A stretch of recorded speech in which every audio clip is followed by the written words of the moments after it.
you're on a ship that is carrying freight, and we're going to find out that this ship was going to carry 276 men.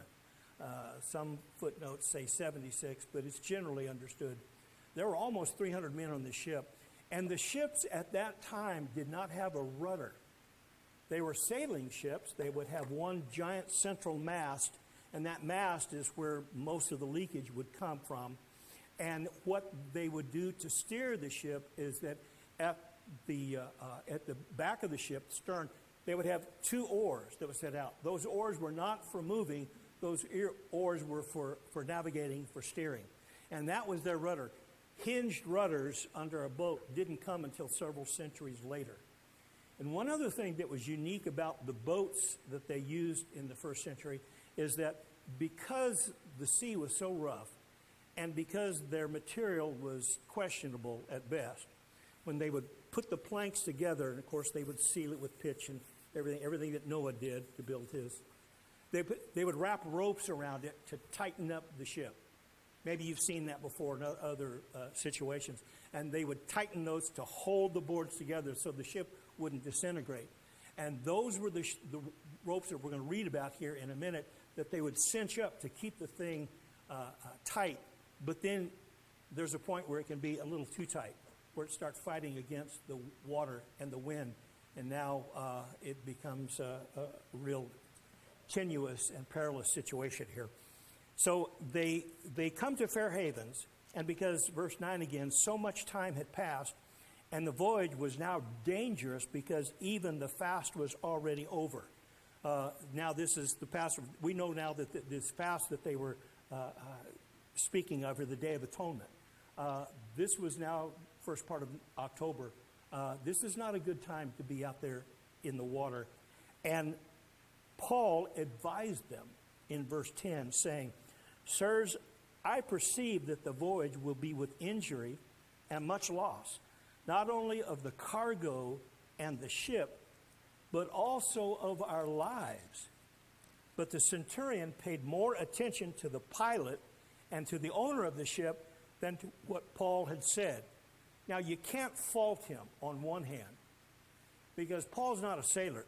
He's a preacher. And what do preachers know? They don't know anything.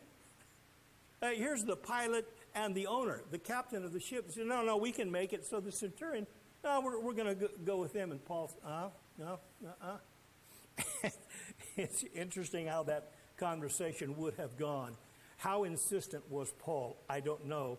But verse 12 says, "And because the harbor was not suitable to spend the winter in, the majority," now we've got a little vote here, "the majority decided to put out to sea from there on the chance that somehow they could reach Phoenix, a harbor of Crete facing both southwest and northwest, and spend the winter there." Now, here's a picture of modern-day Phoenix.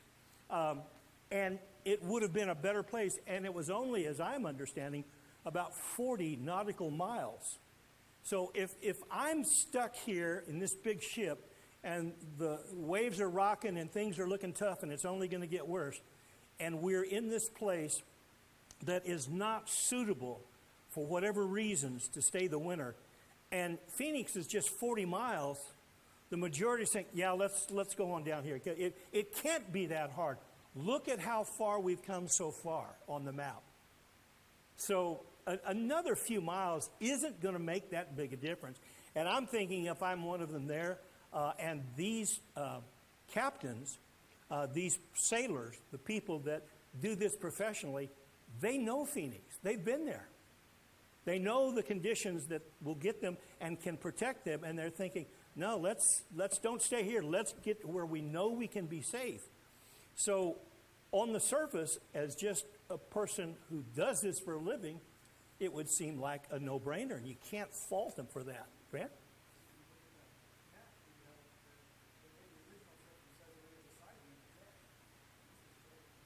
Yeah. It can't be that long.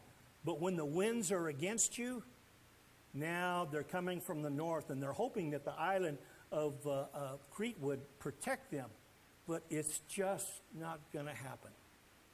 So they set sail, and somebody there somewhere writes the original track for By the Time I Get to Phoenix. I think it was lost somewhere in the thing.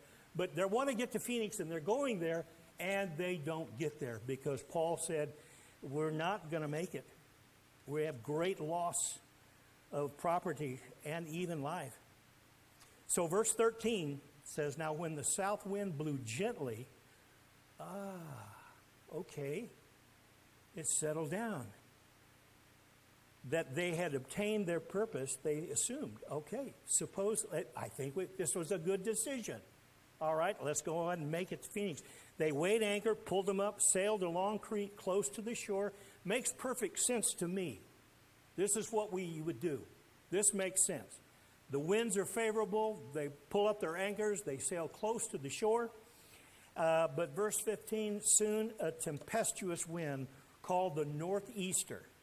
Now, nor'easters are infamous in nautical history, ancient history, even modern history. The winds that come down from the north that just wreak havoc with ships, big and small. And that's what happened right here. And Crete wasn't much of a protection against this tempestuous wind. It struck down from the land. It came over and came down. And you know, go back to my old days. Any of you guys have ever worked on a carburetor and know what the Venturi effect is? You know, where you shove gas and fuel and air together and you shove it into one little area. The Venturi effect, it's like a stream up here in the American River or wherever. And when a river comes down to a real narrow, what happens to the speed of the water when it comes into a narrow spot? It speeds up. And so when this wind comes over the mountain and comes down, it speeds up. It shoots in there, and now what once was fairly calm now is going to be life-threatening. And so when the ship, verse 15, was caught and could not face the wind, we gave way to it and were driven along. Had they tried to fight the wind, the ship would have been broken up. So they know at some point we just have to let it go and hope for the best, that it will be tossed about and we won't hit the rocks. We won't run on the shore. And so he said, Luke said, we gave way to it and were driven along, running under the lee of a small island called Cauda. Now, interesting where you would find that and what it looks like. Because it's a beautiful place here now, but they thought, let's get in here. And it's like driving down the freeway. We missed the exit. Well, where's the next exit? One night at 11:30 at night in Louisiana, I was supposed to go to a meeting that started Sunday morning. This was Saturday night. I missed the exit because it was out in the swamp in a bayou. And I thought, well, I'll just take the next exit. After a while, the sign came up, said, next exit, 14 miles. We were crossing a bayou. Really, yeah, I missed it. You missed it, sorry. It's going to take you a lot of work to get back to it. But in a car, we can make a U-turn. You can't do that in these ships. They were gone, and there it went. We can't get there.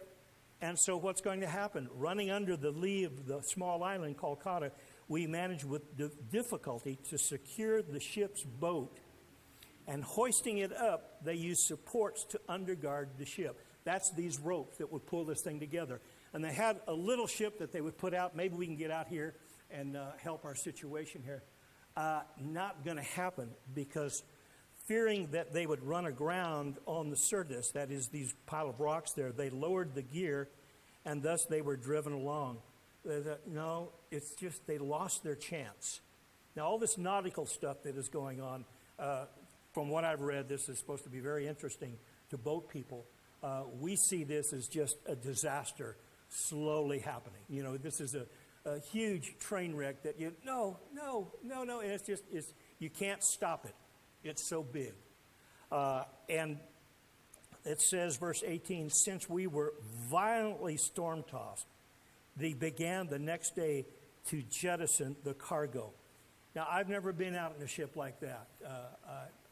We may have a few men who are in the Navy. When Al was here, I don't know who all, but if you've ever been, okay, Nick, have you ever been out in a ship in the middle of a storm? Yeah. How'd you sleep? Really? Well, just forget what I just said here. Yeah, you were in a big one then.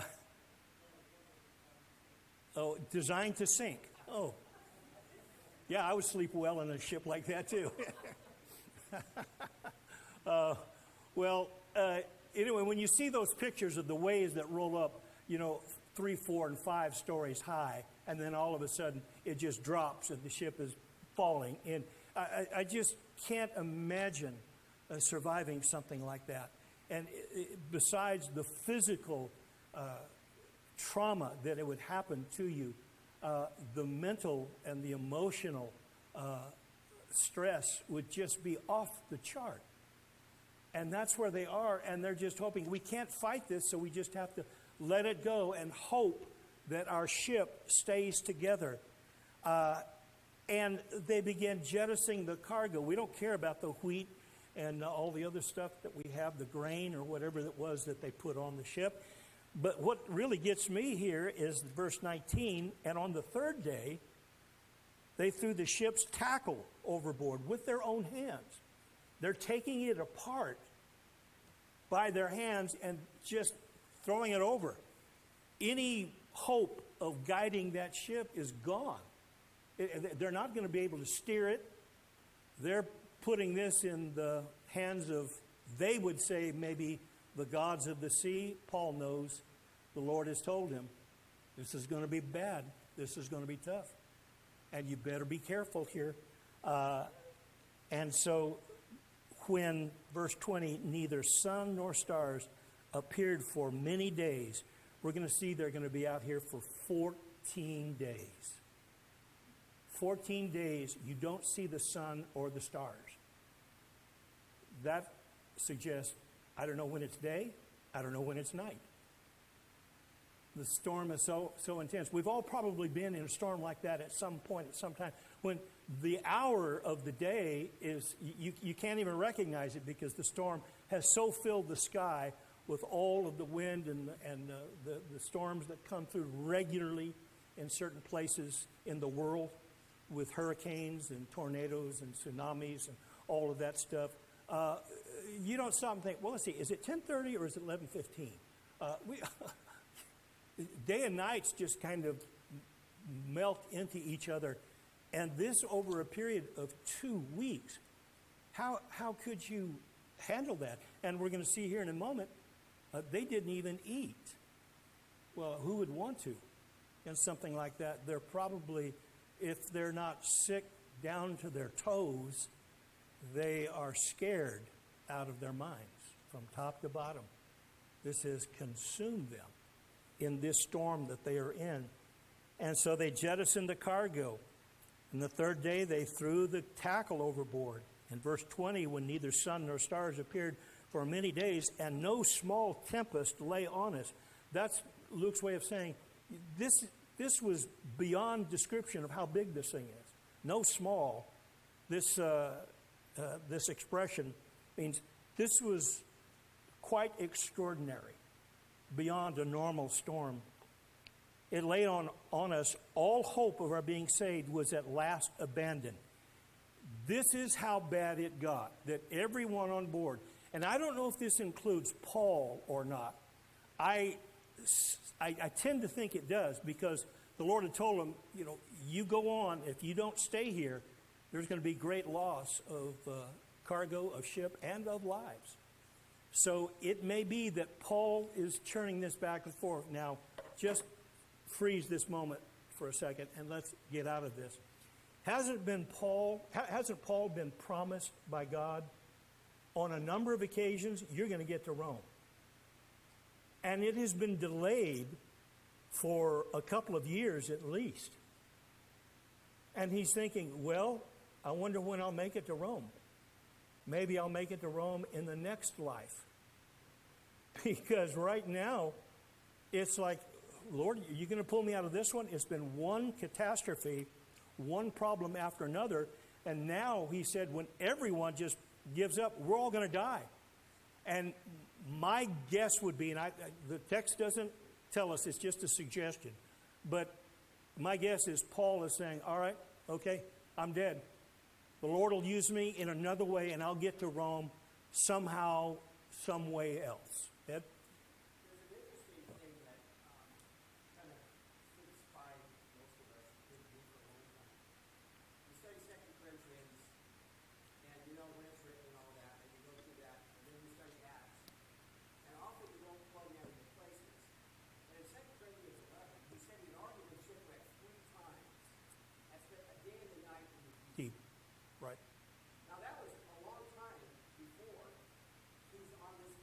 Correct. And so he's already had some experience God taking care of him. That's a good point. Ed is talking about the fact that when Paul wrote 2 Corinthians, this was before the events here in the book of Acts. And he'd already said that he'd been shipwrecked and lay in the deep for a day and a night, shipwrecked 3 times. So what we are reading in the book of Acts is not the totality of Paul's experiences. What we are reading in Acts is just a few excerpts from Paul's life. Because this is going to cover 12 to 14 years of what we've had so far since the Jerusalem conference. So, wow, a lot has been going on here, and we're getting just little snippets. So that's a great point, Ed, that when Paul has already said, yeah, I've been in the deep before, a day and a night. The terror is just, it may just push you to the point that, all right, I give up. Just let the Lord just take my life. I'm not going to fight it anymore. Yes, Grant? I understand why they got on this ship, because why you don't buy the second or third ship? Right. Providence? Yeah, good. Grant says, I understand why he got on the first ship, but not the second and the third one. Well, the second one will be done away with. And yeah, that's just how Paul gets there. What is it that has been popular the last 30 years to say?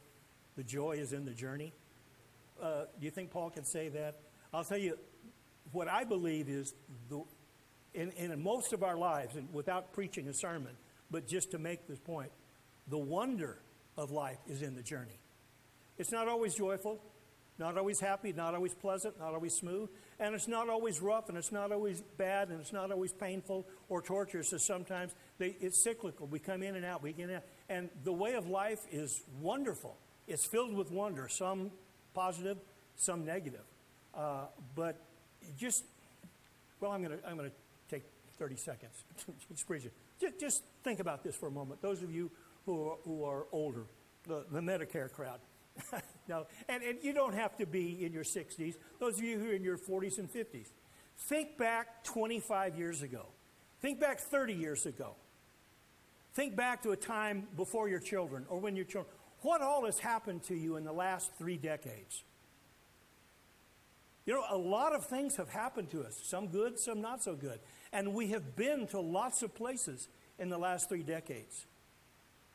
And you look back on it, and there's wonder in our journey. It's sometimes pleasant, sometimes it's challenging. But it's certainly wonderful. It's filled with wonder. And Paul's life, goodness gracious, we're out of time. Paul's life is filled with all of these. And so here he now finds himself in the middle of the ocean. We do have 5 minutes. That was the first bell, right? Great, thank you. All right, so verse 21 says, since they had been without food for a long time, Paul stood up among them and said, men, you should have listened to me. I don't think he said it that way. I'm confident he didn't.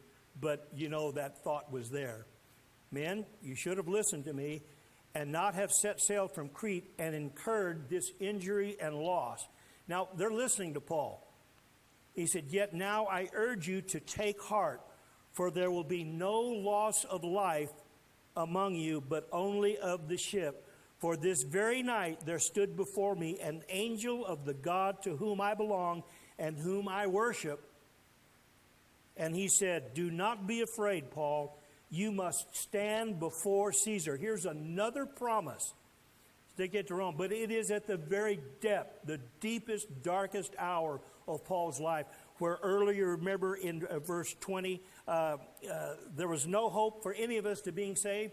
I think Paul was in that group, and that's when the angel of the Lord appeared to him and said, Paul, don't be afraid.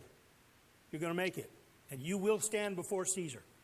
And he said, this is what you need to tell these men. Do not be afraid. You must stand before Caesar, and behold, God has granted you all. Now that's a wonderful message that Paul's going to stand up here.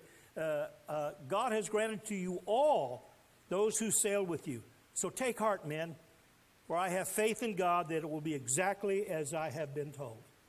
But we must run aground on some island. Now, men, this is the way it is. Very reminiscent of maybe Jonah in the ship. But what's going on here? We have a man on board who has a direct line to heaven. We have a man who God has just appeared to and has told us. He told us before that if we leave, we're going to be in trouble. And sure enough, we're in trouble. And he says, but it's okay. Because the angel of the Lord that I serve and I worship, notice how he turns this around. If you men want to worship God, I'll tell you the God to worship is the one who's in charge right now. What was it that the men on the ship in the book of Jonah did when they threw Jonah overboard and the water stilled? What was it that the men on the ship did? You remember? They worshiped God. Well, this Jonah guy and other Paul, they know who God is, and God knows who they are, and they have a direct connection here. And so we don't want to mess around with any of these other little pagan gods that we have here, and whatever little idols or statues are on the ship. We can throw those overboard too. The God who is controlling the weather above us, the sun, moon, and stars, he is the one who has appeared to Paul and told him, take heart, for you will be saved. But you are going to run aground.